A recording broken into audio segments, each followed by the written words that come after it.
Social media has consumed way too much of my life. It feels like every time I open a social media app, TikTok, Instagram, or YouTube, I give away 2 hours. I pick up my phone and there goes another 2 hours. I pick up my phone again and there goes another 2 hours. My screen time numbers for all social media apps combined were hitting anywhere from 6 to 9 hours a day. Overusing social media was getting in the way of me accomplishing the things I wanted to complete in the day. I had very little time left over to spend doing the things I enjoy. As a content creator, the time I spent consuming content was getting in the way of me creating content on a consistent schedule. It felt like I had tried everything to get rid of my doom scrolling habit. But no matter what I did, I still found myself scrolling past the point of enjoyment and deeper into wasting precious hours of my day. Until now. I can't even begin to tell you how frustrated I felt with myself for months, trying over and over again to stop using social media so much, all before going back to doing the same thing just as quickly. I finally found what works for me in combating social media addiction. Now I'm getting way more work done. I have way more time to do the things I enjoy, and I have way more time to actually create content rather than consume it. I feel like a huge chunk of my energy can now be used for things in my day-to-day life around me instead of this silly rectangle. I'm going to walk you through how I got over my social media addiction and created a healthier relationship with social media. Something to always remember is that social media is designed to capture and keep our attention for as long as possible. There's nothing wrong with you because you have a hard time using social media less, because you are not stronger than how the human mind works. When social media takes away too much of your time, it means social media is doing exactly what it's designed to do. So if you're currently in this vicious cycle of overusing social media and trying over and over again unsuccessfully to decrease your usage, I hope the steps I share in this video help you change your relationship to social media and maintain a healthier one in the long term like it did for me. To make it even more possible for you to follow the steps that I'm going to share, I made a free guide with the whole process laid out, full of reflection questions and examples. You can claim your free copy of the Healthy Social Media Era Guide, linked in the description below. Let's get into our healthy social media era. The first thing I did when trying to combat social media overuse was getting clear on the role social media played in my life. Overusing social media often shows up in patterns of situations and feelings, and social media then becomes the default way of dealing with those situations and feelings. Awareness on how social media overuse benefits and harms me makes it easier to effectively identify healthy replacements for social media later in the process. After reflecting on things like the times when I'm most likely to overuse social media, and how I usually feel when I'm about to pick up my phone and overuse social media, I identified that I'm more likely to overuse social media when I feel overwhelmed by all the things that I have to get done. And I usually would sit and scroll for hours right after waking up whenever I'm in bed, and also right before I'm about to start working, like sitting in front of my laptop. The benefit I found in using social media in those moments was because it allowed me to escape the discomfort of being overwhelmed by a long to-do list. But I also identified how overusing social media was hurting me because of how I wasn't finishing the tasks I needed to get done, because of how little free time I had, and because of how constantly drained I felt. Reflecting on the role of social media in your life is a chance to get thorough and specific. I have a list of questions to help you do that and reflect on your relationship with social media as the first step in the free Healthy Social Media Era Guide. This next step was the game changer whenever it came to getting over my social media overuse. I decided to take a week-long social media detox. For 7 days, I deleted all social media apps from my phone. It's difficult to change your relationship to something when a different relationship has already kind of set in place. I already had a habit of overusing social media and reaching for it by default whenever I felt overwhelmed. So trying to set boundaries with social media whenever I was right in the middle of dysfunctional usage with it wasn't working out very well for me. It's like trying to jump into a car already moving at full speed when it would make a lot more sense to stop the car, then get in, then go. Going forward with a 7-day detox would help to break the way that I used and related to social media so that I could bring it back in a way that was more healthy and I could implement new boundaries successfully. A full-on longer length detox was something that I hadn't tried before, so I was pretty excited to see its effects and whether or not it would work. The first few days, I noticed myself opening my phone and swiping to the folder where my social media apps normally live without even thinking. I also caught myself trying to replace social media with other apps that I normally wouldn't ever use or try to spend my time on. All of a sudden, when I don't have TikTok on my phone, LinkedIn becomes very interesting, and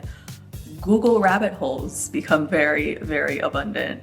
And I think that's when I realized that it's not necessarily effective to get rid of something that you're dependent on in your life without replacing it with something healthier. Otherwise, you'll do what I did initially and start looking for the satisfaction that social media gave you in other misguided places before the social media detox starts. And in my case, a couple days after the detox started, it's very important to find a healthy replacement for any reason that you had for using or overusing social media. It's creating a plan to manage difficult emotions, work breaks, and boredom in more efficient ways. And that will keep you from seeking out other unhealthy behaviors to satisfy you during the social media detox. It'll also help you deal with those same situations and feelings after the detox without overusing social media. For each of the roles I identified that social media played in my life, I brainstormed on healthier behaviors and activities to replace it. Instead of using social media when I felt overwhelmed, I can write down everything that I need to do and break large tasks into smaller tasks. Instead of using social media to pass time during breaks, I can take a short walk around the neighborhood or take a short nap. So the list of replacement behaviors that you would have would really just stretch as long as the list of reasons that you have for using social media. The rest of my detox went very smoothly after having those replacement behaviors set up for myself. I felt way more involved in everything around me. Simple things felt really satisfying. And I noticed how many simple things I rarely did because of the amount of time I was spending on my phone. One day after the gym, I turned on some music and took my time to shower and cook myself a really nice meal. But I couldn't remember the last time I'd actually taken my time to enjoy those little things instead of rushing through them. During your social media detox, and definitely before ending it, it's important to determine your new boundaries for using social media. Your new boundaries are going to decide the way social media will show up in your life after the detox. I find it important to set boundaries that are realistic for me and aren't too restrictive because I won't end up following them. Give yourself enough room to still enjoy social media. The goal is to bring social media back into your day-to-day without overusing it. Although your boundaries shouldn't be too restrictive, they should absolutely be specific. I got really clear on when it's okay to use social media and when it's not okay to use social media. Where, as in like what location is it okay for me to use social media?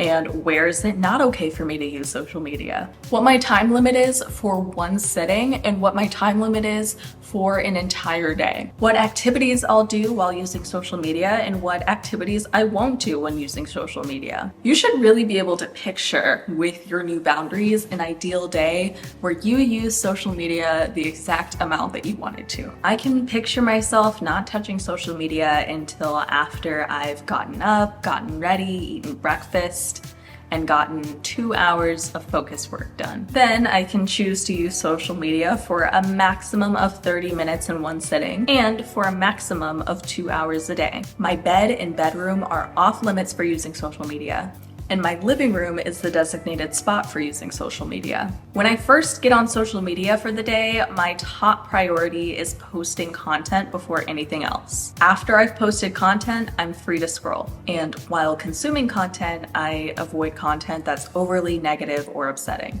Overall, the social media detox was amazing. I didn't even want to download the apps again after it was over, and I actually ended up downloading the apps again 2 days after the detox ended. This next step is the start of approaching a relationship with social media as an ongoing process. The longer social media detox was a nice kickstart, and it made it easier to follow my new boundaries. But I was still scared that I would get too comfortable along the road and then end up falling back into my old habits and overuse social media. I decided that mini social media breaks would be a good way to address that and keep myself in check along the way. So even if you do fall off your new boundaries, you won't have much time to spend sitting around in your old habits before it's time for another reset. Mini social media breaks for me means that I'm currently taking 3 days a week away from social media. If it's more realistic for you, you can choose to take social media breaks bi-weekly or monthly, or you can choose to take social media breaks just one day at a time, one day here, one day there. How frequently you choose to take a break from social media and how long those breaks are entirely up to you. Just make sure that you have them planned beforehand, just so that you aren't relying on yourself to choose a reset for yourself in that moment. For making your decision on how frequent and how long your mini social media break should be, keep in mind any days that are usually pretty busy for you, the length of time in the past you've kept yourself on track before going back to old habits, and how long you can take a break from social media without missing out. I can use my 3 days a week away from social media to plan, film, and edit content. Then I can use the other 4 days that I have left in the week to post that content. I decided Mondays, Tuesdays, and Wednesdays would be a good time to schedule for my mini social media breaks, because when the semester starts, those are the days where I'm mainly doing most of my lectures and homework assignments. And I chose 3 days out of every week to take a mini social media break, because in the past I could only keep myself on track for 3 days before overusing social media again. As your new boundaries become more normal for you and they become more of a habit, you'll need less and shorter mini social media breaks. And when that happens, you can choose to decrease those breaks or keep them if you like them. That takes me to the last step in the ongoing process of managing your relationship with social media: checking in with yourself. Check in with yourself frequently. I would say a good schedule for doing so is during each mini social media break. During that time, you can reflect on that stretch of time with social media in your life. Are you following your new boundaries? Do you feel like you're making progress? Or do you feel like you overuse social media more than you're okay with? You can use your progress or lack of progress as an indicator to keep your boundaries the way they are or to adjust them.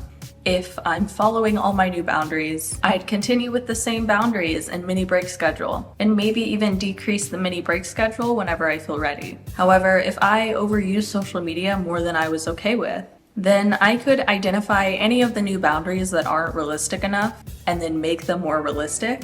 I could also check again to see if I have healthy replacements for all reasons for social media overuse. In this case, it would be good to consider increasing the frequency or length of my following mini social media breaks. Make sure you claim a free copy of the Healthy Social Media Era Guide if you want this whole process laid out for you in a simple format with reflection questions and examples. If you're looking for ideas on how to fill your time outside of social media, check out my video on how to romanticize your life.